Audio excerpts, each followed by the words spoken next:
Everyone, we're here with Chris. How do you spell your last name? I always Andreasen, Yeah, right? Andreasen. Yep. Andreasen. Yeah. Yeah. Andreasen. Cool.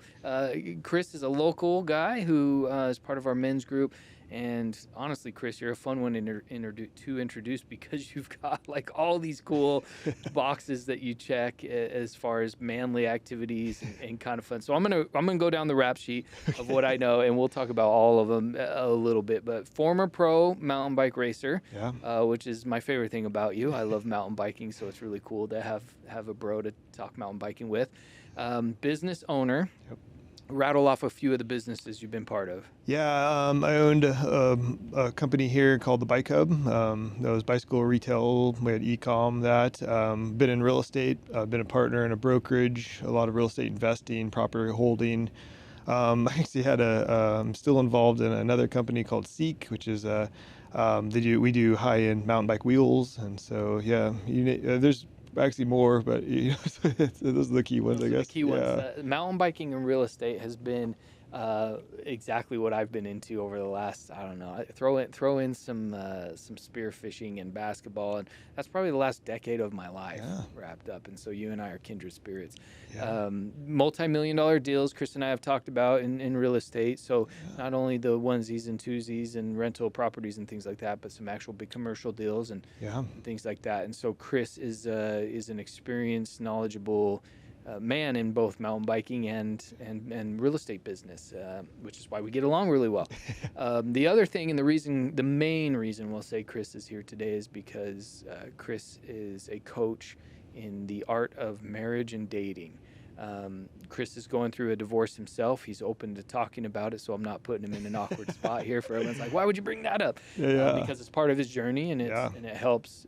I mean, is it really what inspired you to get into learning more about this topic? Well, kind of. Actually, I was doing this work prior to that situation, and it's kind of funny because a lot of times I'm working with guys, and in the beginning they're like, "Well, tell me you're not divorced," and I was like, "Well, actually, I am," and so it's a big story of why that, and it has been a really important part of my journey. I think it's important for me to understand every sides of what happens in the relationship, the good and the bad, and how to pick up as a man and rebuild yourself and kind of start your new version of yourself that you really need to after something huge like that in your life. And when we go through situations like that in life, divorce especially, separation, it's catastrophic, right? It's so difficult to sometimes pick up and move on from. So Oh man, probably the hardest. Maybe the death of a close loved one would rival that. But yep. I would guess in an adult's life, divorce is probably the hardest, one of the hardest. Yeah, I mean, you're dealing with kids there's so many dynamics that are into a relationship. But I was married for over 20 years, so we were really, really entwined in each other's lives. We were also shared a lot of businesses together, and so it's not just emotionally, it's financially, it's everything, and you have to slowly pull back all those layers to start rebuilding that. Beyond the obvious, what's been the difficult part of divorce? And let me say it this way. I'm probably asking this in a terrible way, but I've been with people that talk about how they feel the failure of Mm, life. Like my whole life, you're a kid, you dream of yeah. marriage, you're going to be with this partner forever, and it's not just I'm separating from this person, but all of a sudden it's did I fail in life? Yeah, I mean, I'll give you an idea of when I left the house, I had a backpack in my suitcase. And so when you walked out those doors, you felt like you've lost everything that you worked for your entire life. And so it's so much of that shame and failure of like I didn't maybe show up the way I should have shown up, the guilt, the shame that comes around that, the understanding of the unknown of what your future is going to look like, because you had such a clear idea when you were in that marriage and you had this codependency on each other. You knew which way to go, and now that's been ripped apart, and now it's all on you to make every one of those decisions when you've had somebody to make those with your whole for a long, long time. We got together really young, and so we were together more than we were ever apart. Yeah, and so that solitude was difficult. Is that what I'm hearing you say? Yeah, solitude is, I think, a very important part of our growth. We need that time, right? And then sometimes it's not always volunteer in some cases, but yeah, the solitude is scary. It's hard for a lot of people. As humans, we aren't supposed to be by ourselves. We're in tribes. We're supposed to be working together. mode men, for example, right? And so when you are ripped from that and you are in that solitude, you have a lot of time to self-reflect on yourself. How did I show up? What did I do? What didn't work, right? And to really start understanding what changes you want to make to move forward with. Would you consider that educational and a good process, or would you consider that I was spinning out? And maybe Oh, we could talk you personally, yeah, but you can also give us some general ideas. You've studied this topic, yeah, but how do you find the line between, man, I need to figure out where I impacted this yeah. negatively Yep. versus am I just crashing out here? Am I spinning? You know? It's both, right? Your emotions are so high, you're so lost that yeah, you are spinning, you're trying to control that. And it's really the understanding that a relationship is there's two sides of the street, right? And you can only own your side of that, right? And to recognize that and learn from those and move forward is the key. And so that's where the education is, like, you have to take accountability for yourself. You have to be able to move forward, right? And you can't be responsible for the other party and what they decide to do or not. So how do you do that when like life feels like it's falling apart on you? You're probably and again general terms here. You don't have to talk about you Yeah, specifically, but when you're most likely really upset at the other person. There yeah, is some blaming. There is some pointing fingers that happens. You got the kids to consider. yeah. How do you find a way to really be introspective? This is something that me and you've talked about, and I think why mode men exist is that men need men, and through not just on every days, but through tough times in life. And I was very, very fortunate to have some incredibly high quality men that I could lean on to, that I could pick up the phone if it was 2 o'clock in the morning and say I'm not doing good. They'd answer and they'd understand.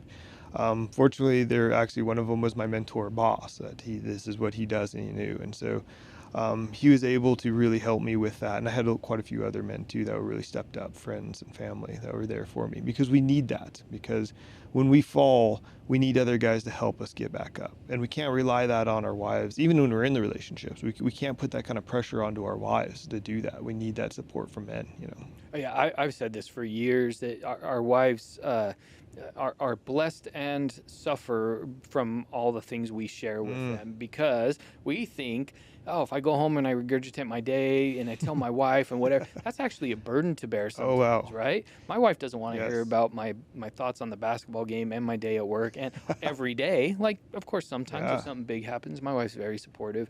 But there is a beauty in having other men that you can outlet Yes. to, even if it's good things, even if it's very positive. Yeah. Just having someone just dump positivity on you all the Mm-hmm. time can be as exhausting. Thankfully, better than the negative, but it still can be exhausting. So for you, what were those conversations like with those men that were, what was it about those conversations that was really impactful and meaningful? When you're in that space and you're kind of spinning emotionally out of control as a man, you need someone to kind of reassure you that there's hope, right? And that they can, sometimes you need that help because when you're in the midst of it, it's hard to see a way out. And they gave me that opportunity to start building my map, and I needed that map. And that's really crucial for sometimes we call it goal planning, right? Like same thing. But when we're in the depths of something that deep, and it's hard for us to see out of that, we need to have somebody to help us guide us out of that, right? And so you were open to counsel, open to advice. Yeah. Was there a shoulder to lean on kind of moments as well? What were those like? Yeah, those are tough. There's a lot of emotions that happen there. I mean, there's days where I had days where I was crying for 12 hours, right? By myself in a thing, and realizing that I need to talk to somebody. I can't just stay in this solitude space anymore. And so I could make that phone call or go see that guy, and he would let me lean on him. He would give me space, hold space for me just to let it go. A lot of times it wasn't even giving me like a pointers or direction. It was just like, man, I know what you're going through. This is hurt. This is tough, you know. Just being there. Yeah. Sometimes we have to, as men, we have so much we hold inside of us, right? Outside even something as traumatic as that. And we need to put that. We can't keep it inside of us because it's going to come out of us in a really bad way, right? And like you're saying with your wife, that you can't load everything on them. You know, they're our best friends in a lot of cases. They're asking us to be open and vulnerable, but they have a lot going on in their world as mothers and as women in this modern day. We need men to be able to take a big part of our burden. Not that our wives need to know where we're at and what's going on, but they have so much going on that we need to be that emotional place for them, you know? Yeah, yeah. I've learned over the years that as you talk about your issues together, your separate issues together. So her work, my work, whatever. Um, that you have to be really careful letting the other partner have the space to say things without even adding your problems. So for example, if your spouse comes home and says, I had a really hard day at work, oh, me too, is probably Hmm. not the right comment, even though you feel like, man, Yes. we're trauma Yeah. bonding or we're bonding together. Yes. Oh, I had such a hard day too. And Yeah. it is really like you have to almost carry that burden to allow them Yeah. to express burdens. Yeah, I think it's a honestly, with all the men that I work with, it's one of the key things that we need to learn as men and raise our emotional intelligence is the fact that we aren't the best validators. Yeah. Like what you said at that point of like, yeah, they expressing it and then you immediately start expressing that. You take that away from them when you do that. Or we do the opposite as men because we fix things. The masculine energy is a fixing energy, right? And so they come to us with a problem, we got a solution, right? And they don't want either one of those. They need us to hold that space, to understand where they're at. If their emotional shoes are right there, you need to slide those on with her, you know? Which is really difficult because our brains don't work that way, and so it's something so conscious that we have to Yes. recognize. And I just listened to a podcast about how a dad can raise a daughter, Mm. and that was one of the key points in this podcast was you have to allow your daughter to express emotion. Yeah. You don't change it, you don't fix it, you don't even help her overcome it. Yeah. You just be that teddy bear for her in those moments where she feels worthy and able to come to her dad and express that. Yeah. And that's probably the same of a wife, right? Exact same concept. The challenge is because a lot of times we're responsible for their emotions, our wives. So we go into what we call a kind of a deer mode. We defend. We excuse. We're reactive. We're doing all these things because we're actually the problem. And so we don't. That's why it's more difficult for us to show up for our wives than to say to our daughter or children. So we have to actually own that and be able to be like, okay, I got to need to really hear her out and what's going on, and we don't. Maybe we try to deflect it because we get, self-conscious, Yeah. So when you're counseling a man how to improve that, give Yeah. us some practical application of some steps or something. I mean, is it really just as simple as, hey, you got to recognize and Yeah. shut up sometimes and just listen, or what are some practical applications? Yeah, there's a lot, and so what we in the company that I work for, we teach the stages of what that looks like. And Tell us your company, Yeah. give us a little So rundown. yeah, the First. company I work for is called The Powerful Man. It's a UK company. It's based out of the UK, but we're basically global. We have a huge presence here in the US. I launched a program for them recently called the Navigate program, which is for guys that, no matter what walk of life you are, we have a program to help you kind of do relationship repair. And we market it as relationship repair, but the realistic part is it's self-development is really what it is, and just getting better emotional intelligence. And so in this 90-day course that I do with these guys, we start by understanding that a lot of times as men, culturally, we're taught to show up for everybody else in our worlds first, right? Our wives, our children, our work, our family, like everybody. And at the end of the day, if we have that extra 10 minutes before bed, we get to like maybe scroll on our phone or just like that. The problem is we have a tremendous amount of men walking around in this world with their cups half empty, right?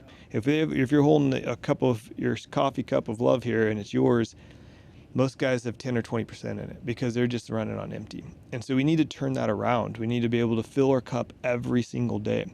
And you know how that is after you go mountain biking, that feeling that you get, that energy that you have, and you come home and that energy you bring into the home because your cup's full, right? And so we need to spend every single day working on that, filling our cups, because we're going to show up for everybody in our lives at such a better level and energy that way. So that's the first step. Can I make a suggestion there too? Yeah. Mode Men isn't for just the downtrodden, right? Like we have networking events, we have business discussions. There's opportunities for breakout groups, go mountain biking. Yeah. Sometimes you hear a men's group and it's like, oh, well, I don't have too many problems. Is this going to be everyone just sharing their problems? Everyone's crying all the time? No, not at all. But one of the reasons Luke and I wanted to have a men's group is so that men had a place to go, because most of us will listen to a podcast like this and go, oh, I want to fill up my cup. or how do I do that, right? Yes. Do I have to Yeah. mountain bike every day now? Like, am I Yeah. always mountain biking? Am I always spearfishing, or what am I doing? Well, that's one of the reasons Mode Men exists, is Yeah. to have activities in a place where we have this brotherhood, this true brotherhood, where we're connected Yeah. and we help each other's souls heal, really. And I love that. We came to one of the Wednesday night events. We were just hanging around, watching the game and stuff like that. And it was such a positive experience. I met to meet some guys. You get to understand people. Like, it was just a really great thing. So I really appreciate what you guys are doing here, because we need this in our communities, big Yeah, time. and I need this. Like, Yeah. I started men's groups, not to, we'll get back, I promise we'll talk Yeah. about No. marriage and stuff, but I started men's groups a couple years ago because I recognized I needed to be a better husband, a better father. I need to be in better shape. I need to, like, and who do I surround myself with to help me with this? So what if I set up a men's group where we had all these high quality men who also have needs come together and we just motivate the heck out of each other, right? And so selfishly, I pretended it was selflessly, right? Guys, come be this men's group. I'm going to Yeah. pour into you. I'm going to help you. Nope, I need you, Yeah. right? And so tricked you, gotcha. You're really here to help me, kind of a Yeah. thing. And so that's kind of how Mode Men came about. From I had a group called the Better Man before, and we just kind of rolled it into this Mode Men group. But yeah, we need each other. We need men so much, not just to talk about the game, but when you're going through a hard time, who do you talk to? Yeah, and it's not if we go through hard times, Yeah. right? It's when. And so you having that structure of men around you before that happens is really, really critical. Yeah. But it's really difficult too for men to be open and honest. And so in men's group, having that opportunity to let them be open and honest and vulnerable is really, really key, because there's a lot of groups that you could go to and go hang out with, but it's really just surface level. Right? It has to be a little deeper, right? It has to be like brotherhood. There's friendship and then there's brotherhood. Those are very two different things, Yeah. What's the difference? How do we get deeper? Yeah, friendships is really simple. It's really just, you can really enjoy just doing activities, but you're not understanding who those people are on a soul level, right? And a brotherhood's much different. It's about understanding who that person really is on a soul level and feeling who they are. And so that that if when they need support, you know when to step into that place.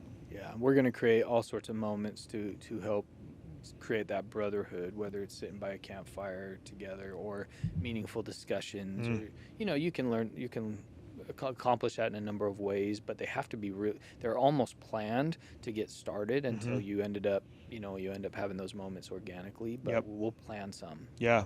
Plan soul. What would you call it? Planned soul, brotherhood moments. I don't think a lot of people recognize that when we're talking about being emotionally available is no different than training a muscle in the gym. And when we have a group of men that we're really, really safe with, we can sit down with them and exercise that muscle together, because we're in a safe place to do that, which then allows us to take that exercise and drop that into our families, our wives, our children, our family, like everything. So. Which is amazing. So go back to what you were saying about the marriage aspect. Yeah. Keep going. Yeah. So it's important for us to fill our cups and really be able to show up. And then the next part of that is really actually doing the work of understanding a deeper emotional intelligence. That what that means is a validation, understanding that. I always like to think of and this, I don't want to insult any women, but I always think of the woman's brain as your computer, right? And there's like 1,000 tabs that are opened up in their minds all the time, because that's what's going on, right? And our job is to close as many of those tabs as we can, right? And that's when we're shifting them from their masculine energies that they have to live in this modern woman. I can get to that too, what I think kind of the problem is going on, to let them fall back in that beautiful feminine energy. And here's what happens, Scott, is like when you first date, you have that like beautiful dynamic of that polarity of feminine and masculine energy that draws you guys together. And it's like a connection so deep, right? Like the desire to be with each other and keep your hands on each other is like so amazing. But then life happens, and work and careers and children and all these things. And what happens is, for us, it doesn't necessarily get lost, but they take on so many more responsibilities, right? They're mothers. They're still maybe working in their career. So they're playing the same roles. They're solving so many problems every single day. And then when we get together, we're not really helping them shut those. That's our job. It's our leadership as the masculine energy, is to help them kind of fall back into that polarity. Think of masculine and feminine energy as magnets, right? And if you both have a positive and a positive, you push them together, they go away. And that's what's going on right now. It's like we need to be able to flip that back around. And it's usually longer term relationships. You know, it's always great in the beginning. This is why it's hard to keep on to a relationship in the long term. So how do you do that? You get, two working spouses, and she's solving problems at her job, your masculine energy at yours. Yeah. Come home. What helps her fall back into that feminine? Yeah, we like to take a thing of this. You sometimes I'll explain kind of what I think's going on and then I'll go to what we need to do to step up. So, if you take the concept of the woman from like 100 years ago, like 1925, and who she was in this world and her role, right? And then you take the modern, it's a very, very different person. They've evolved at such an intensity, right? Of who they are and what they're doing. They're out there with us solving the problems of the world. The modern man, I feel, is almost de-evolved.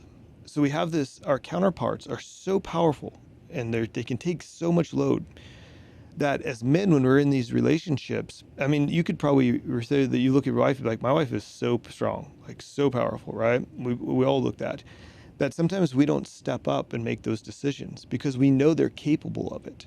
Yeah. They're so capable of it. So sometimes we take the back seat and we're so hyper focused on our worlds. Like, oh, I'm gonna build this business because this is gonna help contribute to that. So our minds, we're doing it for the right reasons, but we're not always showing up to help close all those tabs to help her fall in that feminine. So our jobs is when we're out there conquering our world, that we need to put that hat off and put the next hat on, which allows us to understand, how do we close these tabs? Okay, what can I do in the house that she doesn't need to ask me to do that I know she would really be helpful?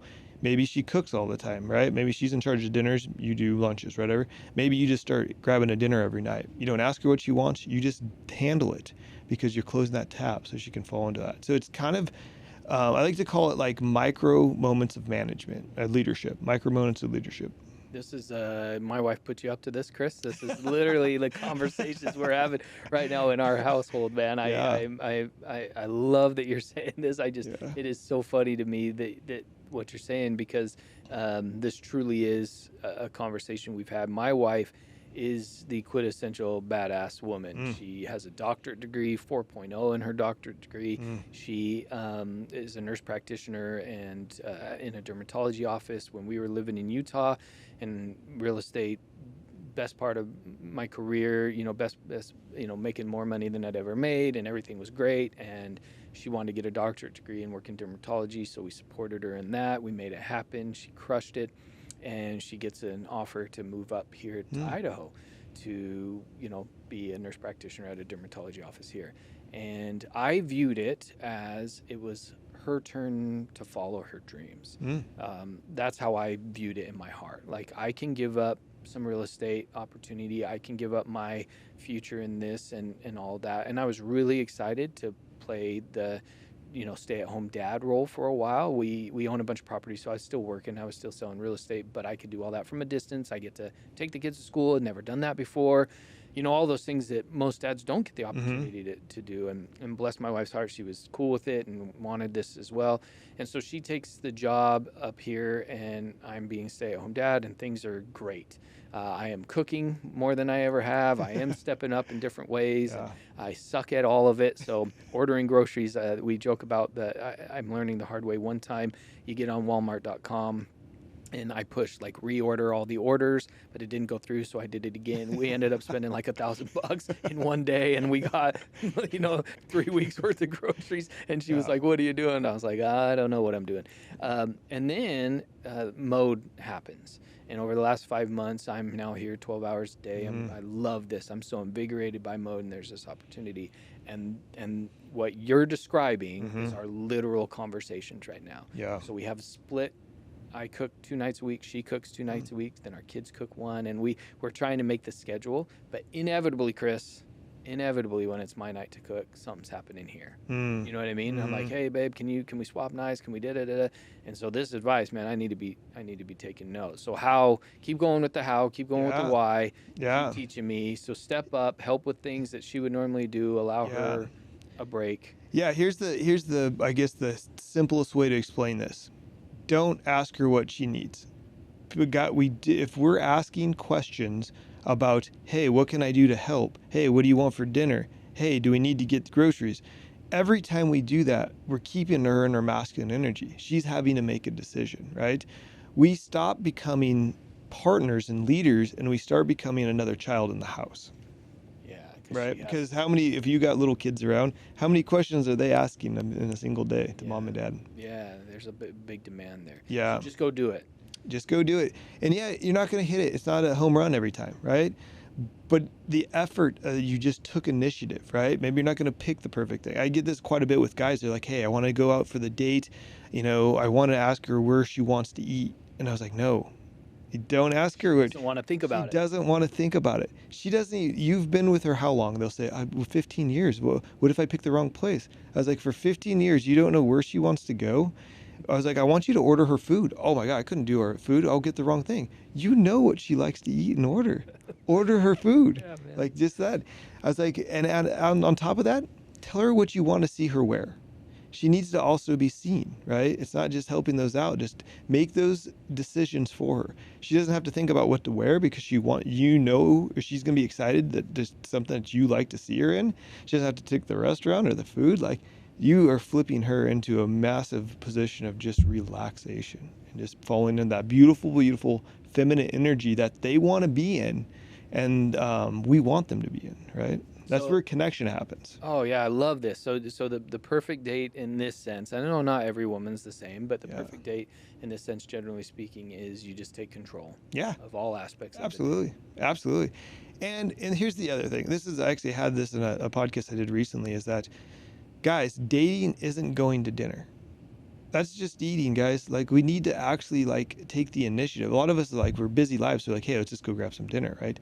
Now you can flip that by doing things like making decisions, and then bringing the fun and flirt into it. And so yeah, it takes a little bit of energy from our side, but once we learn that game, it really is amazing. It's actually fun. It's where we want to be doing. So Yeah, so the date is beyond just the eating part. It's more of the connection. It's what you Yes. talk about. Yeah. It's the flirting that happens. Yeah. It's the hands-on touching and things that take place. Yeah, like don't talk about kids and work when you go to dinner. Have some questions that are like you haven't maybe asked ever or haven't asked in a really, really long time.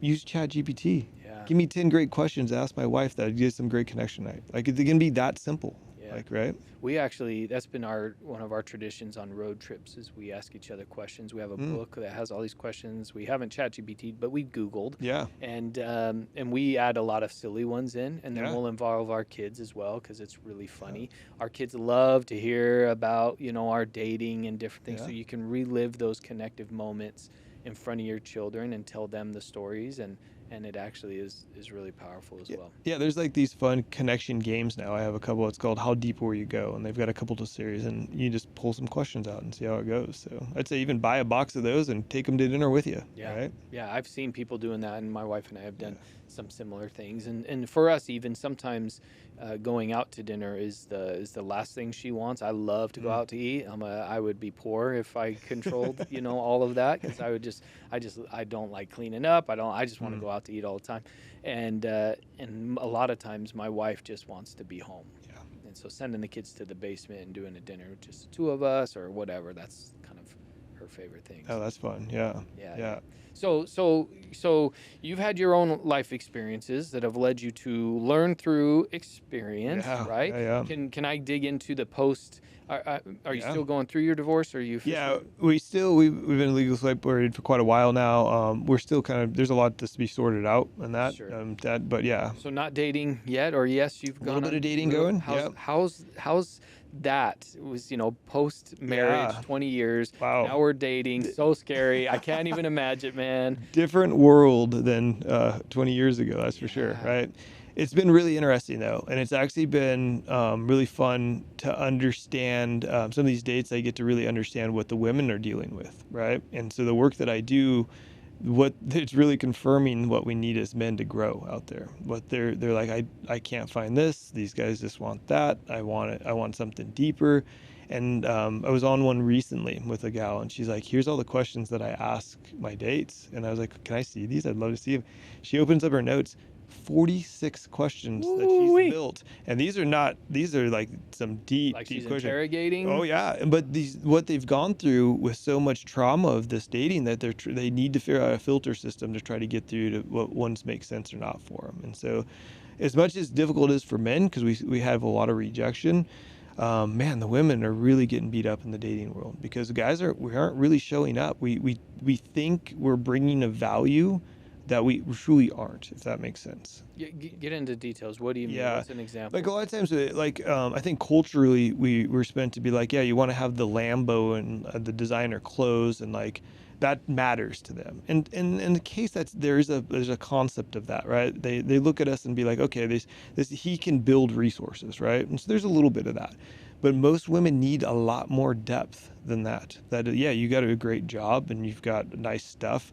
Yeah, but they want depth. They want to understand who you are on a soul level, and they don't want to wait to find that out later, right? They want to have deep conversations right off the bat, hard conversations right off the bat.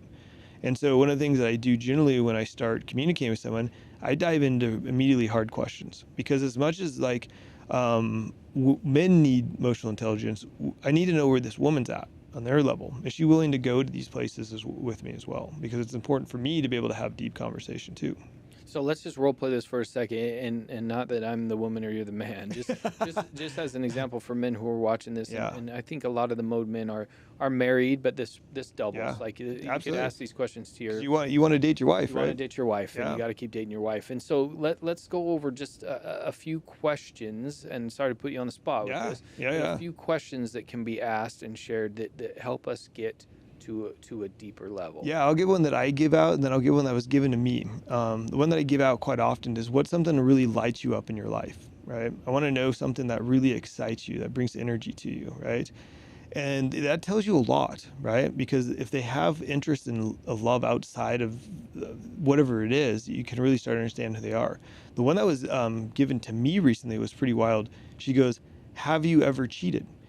And I was like, and that obviously was not for a married for a situation, but I thought that was a really like direct and go back into it. And it opened up some great conversations for the two of us of what that looked like. So, yeah, there's It's so many. not just the physical cheating, but have you ever cheated can lead to a very deep conversation about how do you communicate with other women when you're Absolutely. married? Yes. How do you, Yeah. what's your work life? We do different things here, even at work. But I've had, we'll call them team lunches where you take a team member out, and there's this promise I made to my wife that it wouldn't be me and one other woman, even though it could be harmless. Yeah. She could be 80 years old. It just is out of respect for her Yeah. to understand. Like I'm not out having lunches with women by myself. I mean, that's a whole other podcast. We could talk about infidelity. Is just sometimes have an idea of what that is in our minds, but the realistic part is it's anywhere where there's trust that's broken in the relationship, and right. And you guys have this communication of what that looks like, and your boundaries of what that looks like.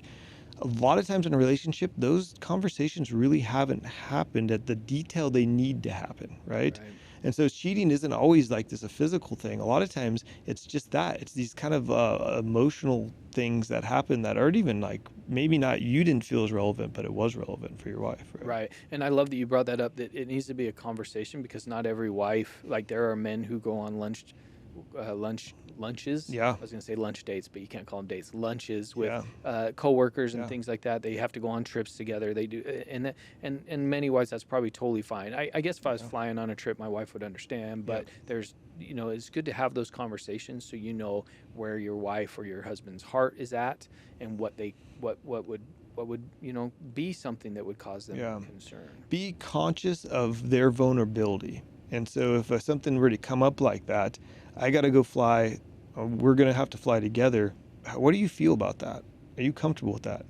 Well, no, I'm not. Okay, well, then I'm going to have a direct conversation with my coworker, letting her know you're not comfortable and that this has to be strictly a business thing, right? Because then you're stepping to the plate and taking an initiative to be like, I hear you and I respect you and I'm going to take a step to make sure we're moving in the right way together. So yeah, which again, the outcome is probably sometimes not even as important as the conversation. So absolutely. They felt heard, Yep. felt loved. Yep. One of the questions my wife and I have asked each other, we need to do this again because we haven't done this in a while, but is what have I done that's made you feel really love. That's a good one. That's Yeah. a great one to Yeah. get into Yeah. the depths, because a lot of times it's such simple things Mm-hmm. that you don't think about. My wife, last night, we sat down on the couch, turned on the TV, and she turned to me. It was really sweet, and she said, "This is my favorite thing." Mm. And I joked, I think I made some joke like, "Sitting on a couch? Like, what do you mean?" And she was like, "No, honestly, Yeah. like the kids are in bed. It's just me and you. We Yeah. get to watch a show together, and we just hang out. Like, there's no pressure on anything. It's not a we're not even really talking that, but I just love being with you, like relaxing. And we both work hard right now, so we fall asleep 30 minutes into any kind of show, but that's her favorite thing right now. Yeah.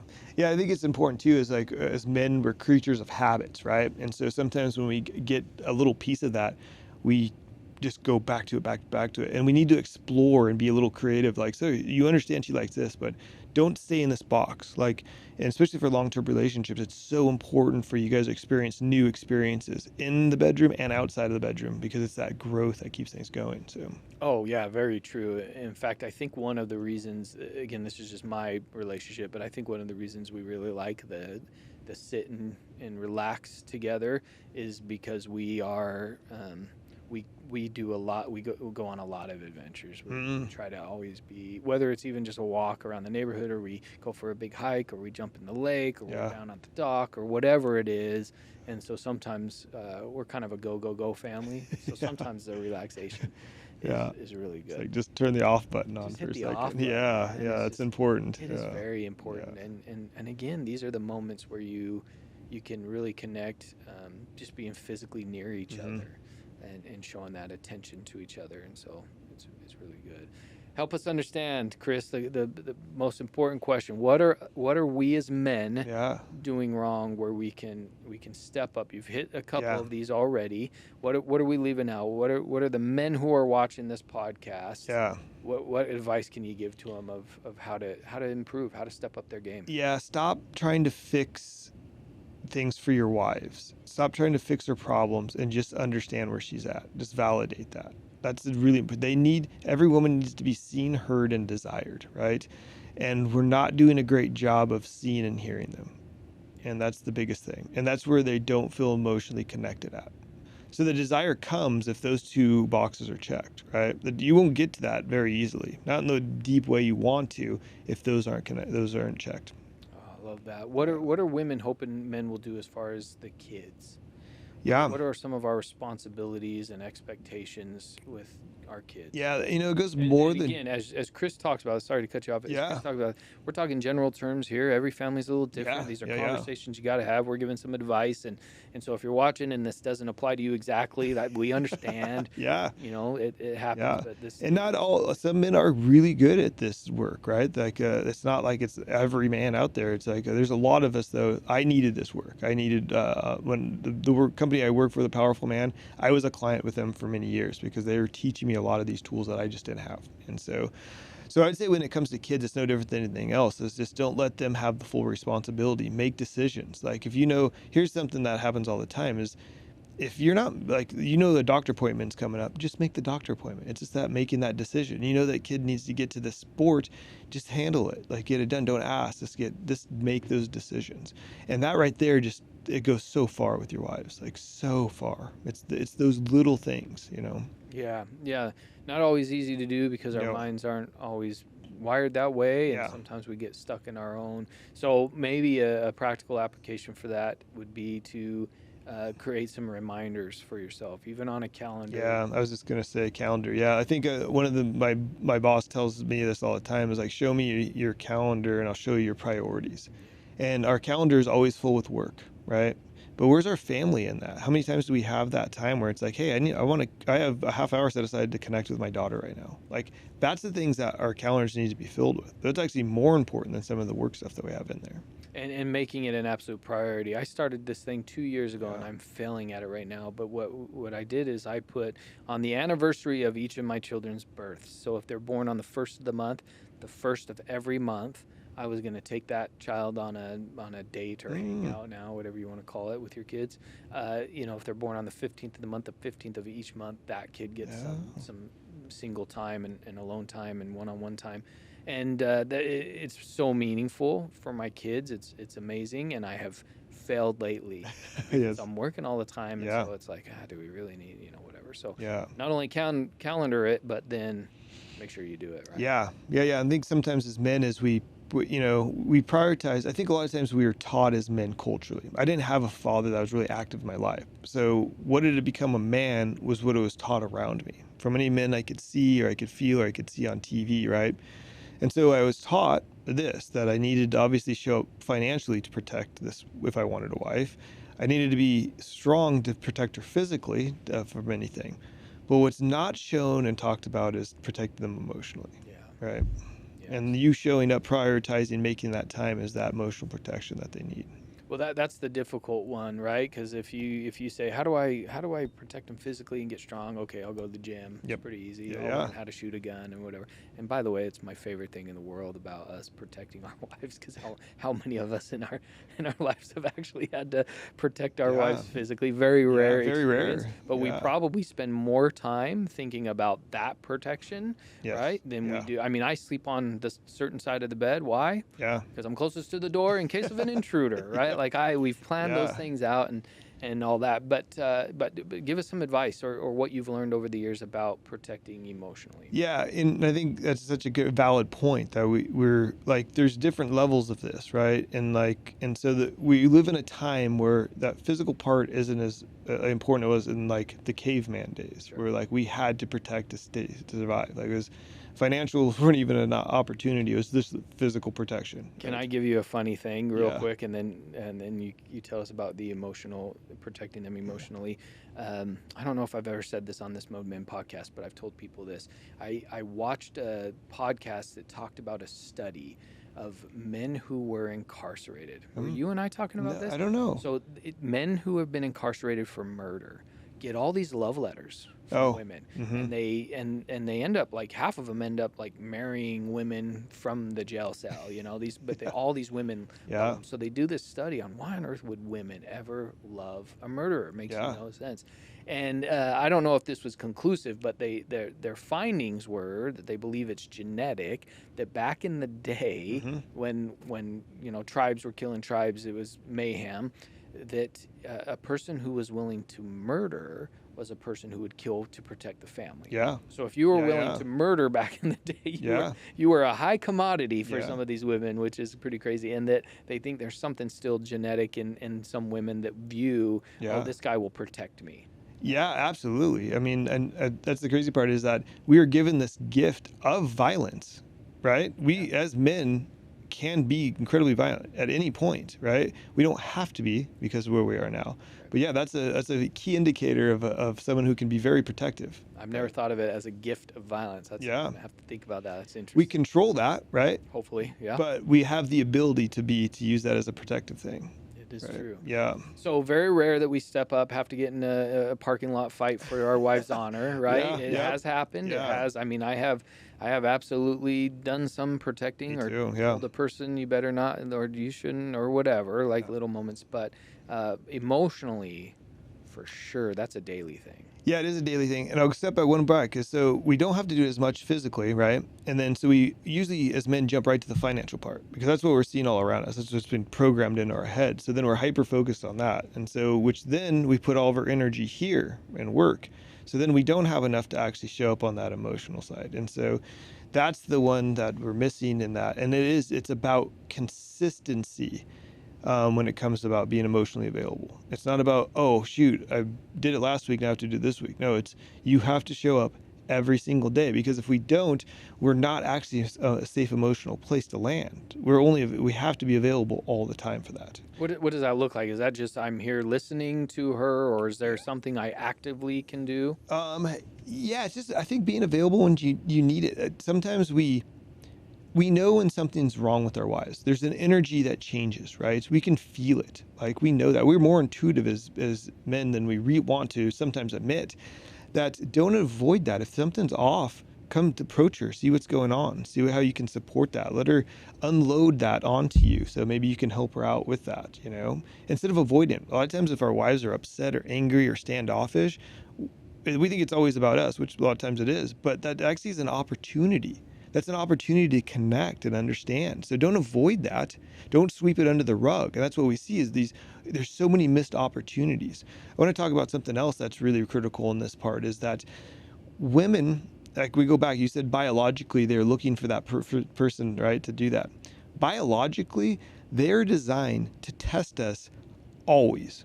So it doesn't matter if you're starting to date or you've been married for 40 years, your wife is going to test you to make sure that you're a safe place emotionally, financially, and physically all the time.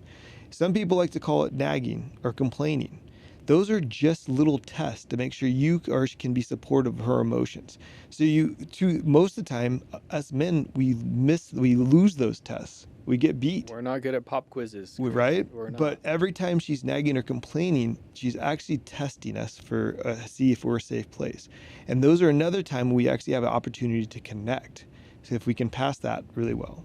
Yeah, that same podcast I listened to, I'll add something about raising daughters and how a father can connect with daughters, and again, everything was pretty much doubled into how to deal with treat your wife and connect with your wife as well. But one of the key things they discussed was making sure your daughter, aka also or not aka but also your wife, feels worthy of your attention. So if your daughter doesn't feel worthy of your attention, like, oh, I'm going to bother my dad and he doesn't want me to bother him, and he's going to be mad if I your wife can absolutely feel a very similar kind of feeling. If I go to my husband with this, he's going to roll his eyes. So how you respond even to those little moments is so, and it's so important, and I am the king of screwing this up all the time. Just the other day, I'll wrap myself out, be real vulnerable here. My wife asked me to do something for her, which I was always going to do, but I responded in a very poor way. Like, why do I have to do this? Like, you're going to, oh man, just so you know, I don't want to do this. I'm upset, but I'm going to go do it. Now that hurt our relationship. That hurt my wife's feelings. I was going to do it anyway. So why didn't I just shut up and go do it? Oh, of course, babe, I'd love to do that for you. I was going to do it anyway. But instead I made my own life a little harder by treating her. You know what I mean? And so if you will learn to respond in a positive way, it can be so difficult sometimes. But that they feel, your wives and your daughters feel that they're valuable of your attention. They're worth your attention. And that's why it's so critical for us to be filling our cups. So we have that energy to be able to support that. And that doesn't mean, guys, that when your wife comes to you and wants you to do something that you just drop, she asks you to jump, you ask how high. That's not what that's about. You know, her coming to you and asking for something and you're wiped out, right? Maybe you are running on low. You just don't have that, and be like, hey, I get that. I'm going to handle that for you. But right now I just need right here. And it's really just about communicating, right? It's like, hey, I'm going to do this for you. But it's also about, if you commit to doing something, do it. Because that's, again, you're losing a massive test if you're a safe place to land if you don't show up after you say you've done something, especially for men. Like, it's really critical if we say we're going to do something to follow through with that. Wow. Yeah, so good. So we've got about 10 minutes left. What do we miss? What do we need to talk about these last 10 minutes so that men have some skills to put into their, their bag of skills that will help their marriage, their dating? Yeah, I would say don't be afraid of the hard questions, and don't take everything personal as a guy. Like, that's the other thing. Like, we avoid hard conversations in that because we think it's reflective of who we are. And really, we just need to really understand and hear our wives and girlfriends and understand that. So don't avoid the hard conversations. Look at hard conversations as an opportunity of connection. I love it. Yeah. Any tips on how to act in those hard conversations? Is it more of a listening than a... Stay grounded. Don't come to the thing without having to defend yourself, make excuses, react. Just hear. Just take it in. And don't even have to defend it, right? And there's a lot to, like, having hard conversations. I mean, that could be another hour podcast of just that alone. But just don't get defensive is the biggest part. Because if you get defensive, now you're in an argument. You're not actually listening, right? You're just you're shooting back at each other each time. So Yeah. Yeah, I think you need to be a frequent guest on here because we're just scratching the surface with kind of dating marriage. I'd love to get more into even how your marriage affects your fatherhood and Mm, how we mm. can be better in all those areas. So Bambi and Bryson, can you guys hear us? Sorry, those watching, we've got Bambi and Bryson in our ears. Yeah. Can you Gotcha. guys hear us? Are there any questions we have from Circle? I see a ton of messages or something on our Instagram. If you would come in here, one of you, and just check and see if there's any messages, because for those who are like, what is Scott doing right now? This is a live mode men podcast, and the reason we do it live is this is our way of coaching, man. We offer them the opportunity to text in questions, make comments that we can actually interact, because there are men out there watching this right now who are like, oh, I have this question about my marriage or something I'm dealing with, and I never get to ask these guys, right? Yeah. So we actually handle them live so that it can be interactive. Bambi's just walking in. He's going to scroll through. That's his beautiful face right there. There's comments, but do we have any questions or anything we need to address? Mostly just looks like okay, people joining and giving likes and things. So I'd say I got a question from the booth for both of you. yeah, please.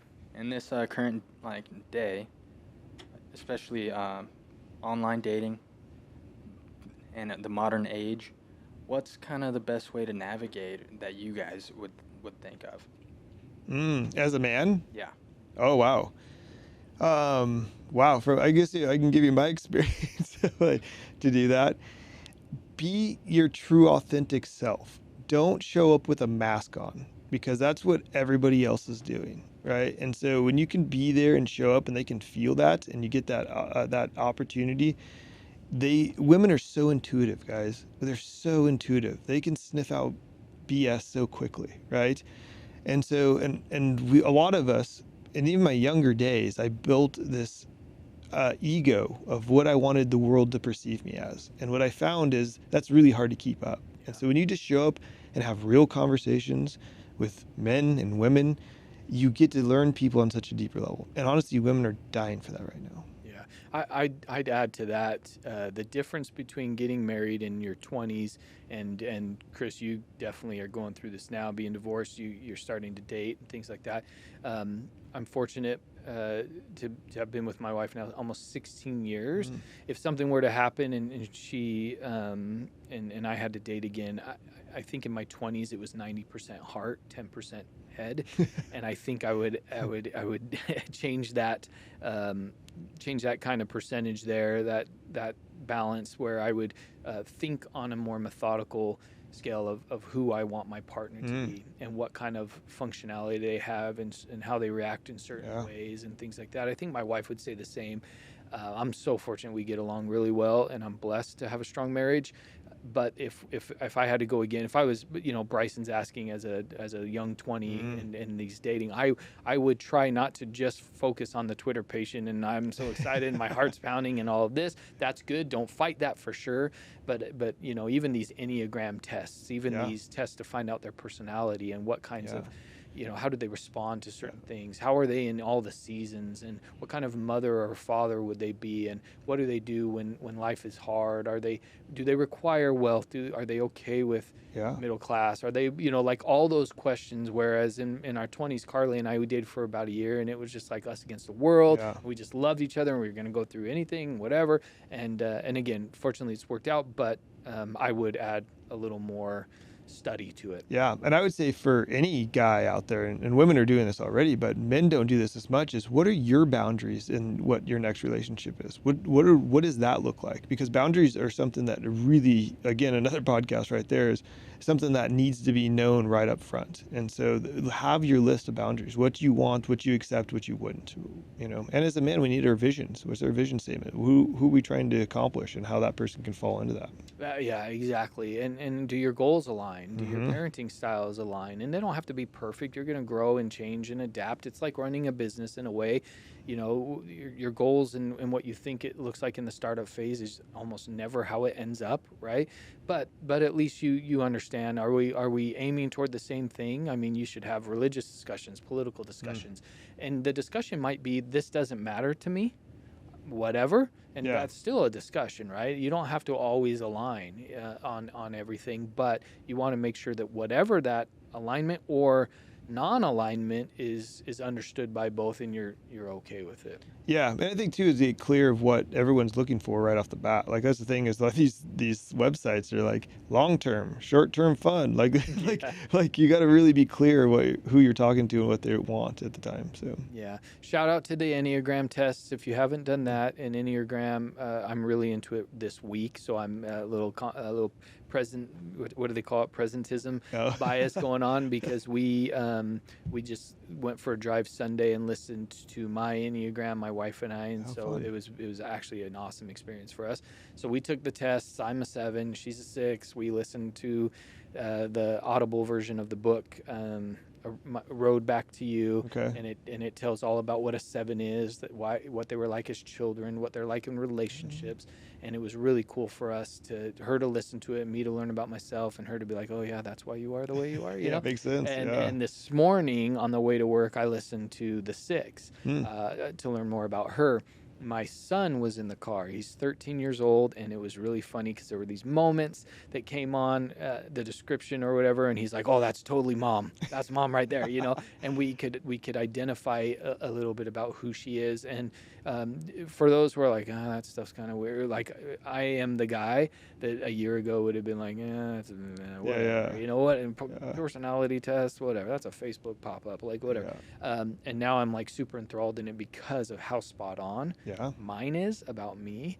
But if I were dating again and and I was in my 20s again, I might say, hey, let's take these tests. Let's see, do Yeah. we mesh? Do we what? And then even just listening to it where it's like, a 7 is, and then it gives some description of a 7. You Yeah. can turn to that person and be like, do you fit that? Like, is that you? And Yeah. and you really can get to know someone on a Yeah. level that, I mean, my wife and I have been married 16 years, and I'm like, oh my Yeah. gosh, that explains a lot. Yeah, I love those kind of tests for sure. There's one that you guys might find really fun too, especially with long-term relationships. If you've been married a really long time, you want to bring a little spice into the bedroom. Do the erotic blueprints.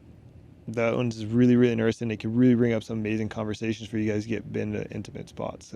So what you're both comfortable with in the bedroom, It's or who you are as a sexual being. Okay. Yeah, each of you, and they could be different, and how to blend those together. So each needs and wants are actually being. So again, that'll be our 6th podcast we do. Yeah.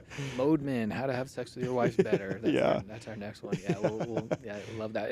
And it is funny, especially if you've grown up in a Christian community.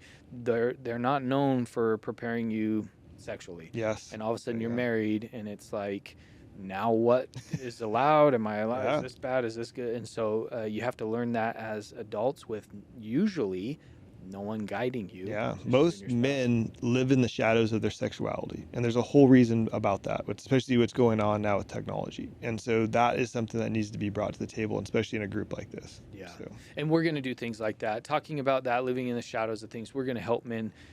We want to help men overcome those addictions, those struggles, because especially when we talk about pornography or sexuality, talk about a way that can hurt a marriage and cause some struggles. And so what's the balance? What's the, what you're, again, I always go back to, that's a conversation between you and your spouse. It's not always prescriptive from a person talking on a podcast. This is what you can or can't do. Sometimes it's not binary. It's often non-binary, and there's a gray, not just black and white. But we want to help men learn and have the information so they can go back and talk with their spouses and then make educated decisions together. absolutely. Yeah. So Chris, you have been phenomenal. Can we do this again? Absolutely. Can we do this like every other month? I'm serious. Can we? Let me know. You know how close I live. So Yeah, it's you easy. live really close, but I want this to be a frequent thing where, maybe even next time we send out some surveys and emails and get the questions, from the group pre-podcast, because a lot of guys are working right now, can't jump on live. But if we get questions from the group and have some things to guide our conversation, that would be phenomenal. I would love it. Yeah, I'd love it. Really cool. So I'll give this one last thing about Chris before we sign off. Chris comes to some of our activities. He's available. He's a stud. I can confidently say Chris would be open to chatting with people. If you want to learn more about all the things he studied and learned, he's really cool that way. So reach out to us. We'll get you in contact with Chris, and Chris is going to lead our mountain bike breakout groups. So we're going to go do some mountain biking this summer, and our group is Modeman is just starting. We've got almost 100 people on our app, but it is just starting. This is the birth of Modeman. We're in inning number 1, first person at bat, and so for those wondering, like, what's this going to look like? Yeah, in the next year, this is going to become a really cool men's group to help a lot of people. So yeah, thanks for having me, and I just want to say thank you to you and Luke and the whole team to be doing this and understand how this is important, especially to our community, right? So I really appreciate that. That means a lot. All right, Chris Andreasen, everybody, have a good one. Thanks, Bambi. Thanks, Bryson.